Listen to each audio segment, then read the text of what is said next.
जय माँ इंद्राक्षी जय अम्बे।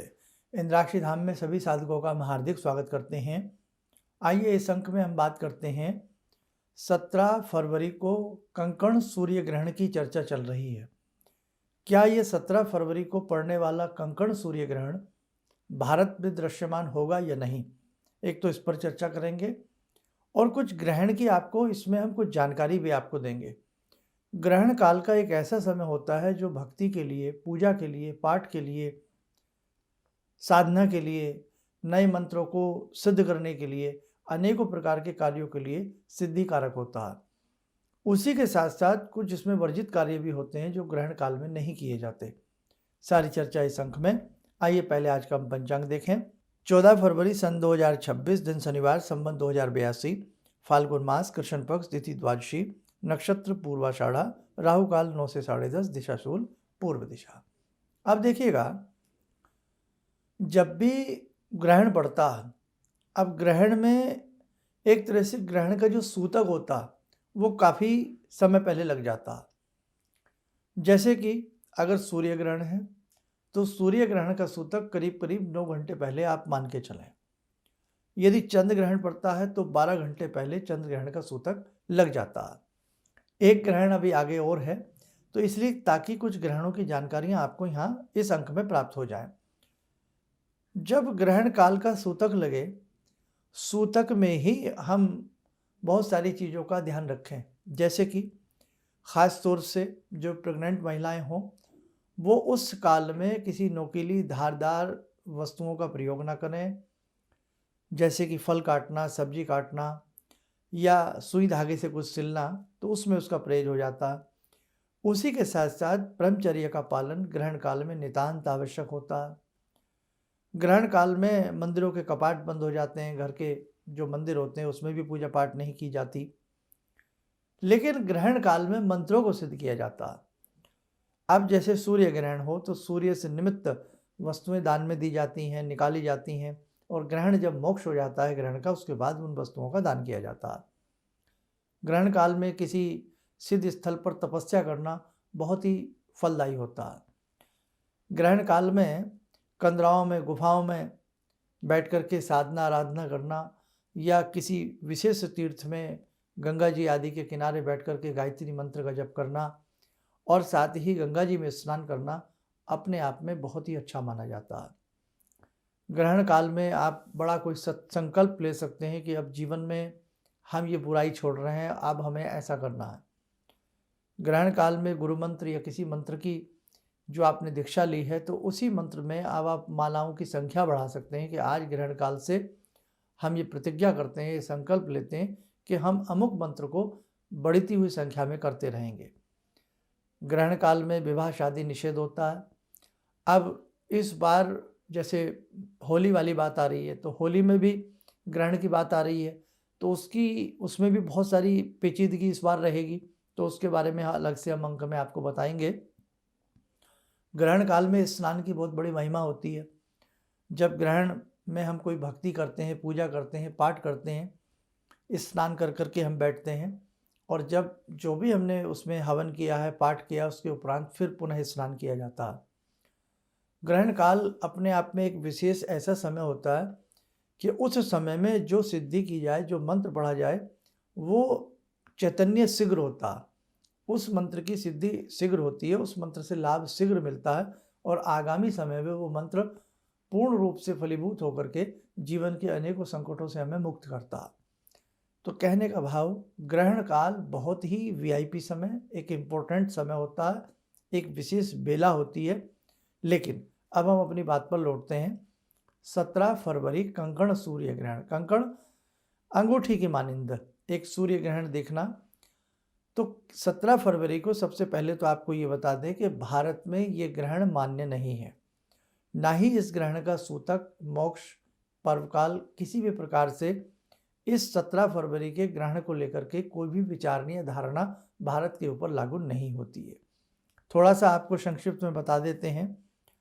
यह ग्रहण काल फाल्गुन कृष्ण अमावस्या दिन मंगलवार 17 फरवरी को विश्व के विभिन्न भागों में कंकण रूप में दिखाई देगा। विश्व के विभिन्न भागों में यह ग्रहण दक्षिणी अमेरिका, पैसिफिक, अटलांटिक, हिंद महासागर एवं अंटार्कटिका में कंकण रूप में दिखाई देगा।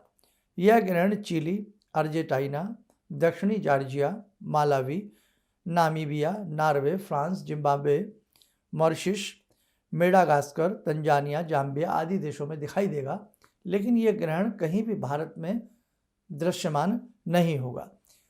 जब ग्रहण कहीं भी लगता है तो जहां ग्रहण लगता है वहीं उस ग्रहण का सूतक, स्पर्श, मोक्षकाल माना जाता है।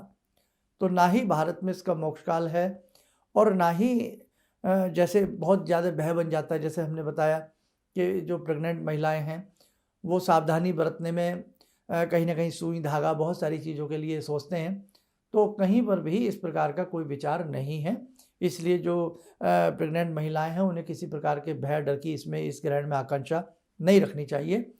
और दूसरी बात, जो साधक प्रवृत्ति के साधक हैं, जिनका मन है कि हम ग्रहण काल में कुछ दान करें, स्नान करें या हम कोई साधना करें, तो वहाँ पर भी उन्हें किसी प्रकार से कोई अपनी जैसी डेली रूटीन में आप साधना करते हैं वो आप करिएगा।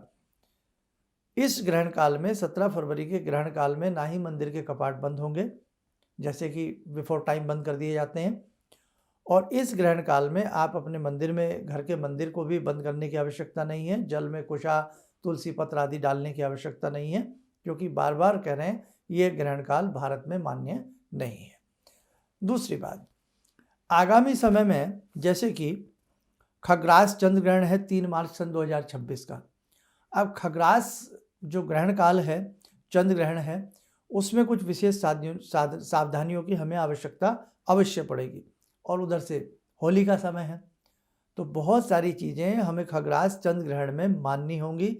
और उस ग्रहण को हम किस प्रकार से देखें, फाग वाली होली, दुल्हनडी वाली होली, और साथ में होलिका दहन, होलिका की दहन की रात्रि में विभिन्न प्रकार की सिद्धियाँ की जाती हैं, मंत्र को चैतन्य किया जाता, तो वो जानकारी आपको आगामी अंक में हम आपको देंगे। लेकिन ध्यान रखें कि ग्रहण का जो समय होता है, जब ग्रहण भारत में दृश्यमान होता है, 3 मार्च का जो ग्रहण है, यहाँ 3 मार्च सन 2026 का जो ग्रहण है ये भारत में दृश्यमान होगा। इसके कुछ नियम संयम हम सबको निभाने होंगे और उसकी चर्चा मैं आपको बहुत शीघ्र किसी आगामी अंक में करने वाला हूँ। तो ये तो आपने माना कि ग्रहण काल का जो समय होता है ये बहुत इम्पोर्टेंट होता है। ग्रहण काल का समय बहुत कीमती होता है और उस कीमती समय में दिया गया दान, की गई भक्ति, की गई साधना बहुत असरकारक होती है। आइए, समय हो चला है ध्यान साधना का। आज की ध्यान साधना में जुड़ते हैं भगवान श्री पुरुषोत्तम से, भगवान श्री विष्णु से।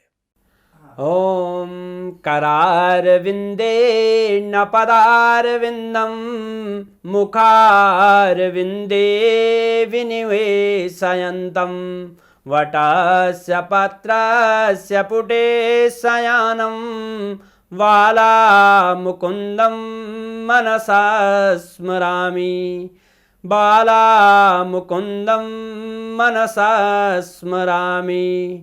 कस्तूरीतिलकं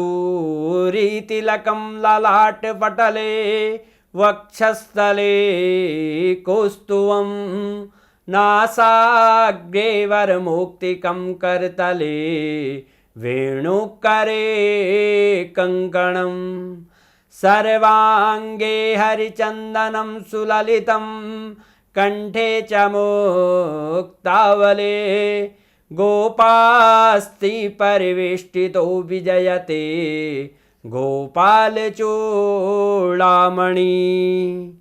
शान्ताकारं भुजगशयनं पद्मनाभं सुरेशं विश्वाधारं गगनसदृशं मेघवर्णं शुभांगं लक्ष्मीकान्तं कमलनयनं योगवृद्ध्यानगम्यं वन्दे विष्णुं भवभयहरं सर्वलोकैकनाथं। कवच बना लें, ध्यान करें, विष्णु जी का शुभ आशीष हम सबके ऊपर बरस रहा है।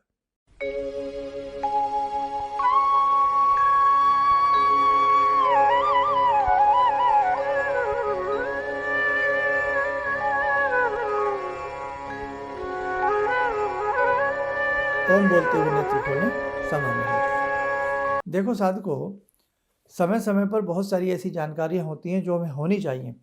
अब ग्रहण भारत में है नहीं, लेकिन फिर भी लोग वहम का शिकार हो जाते हैं और कहीं ना कहीं भ्रांति के जंजाल में फंस जाते हैं।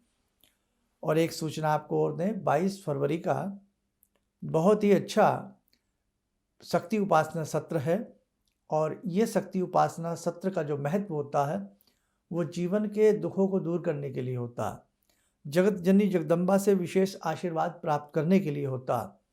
और उसी के साथ साथ 5 अप्रैल का एक विशेष साधना है जो प्रारब्ध के कष्टों को दूर करेगी, प्रारब्ध के दोषों को दूर करेगी।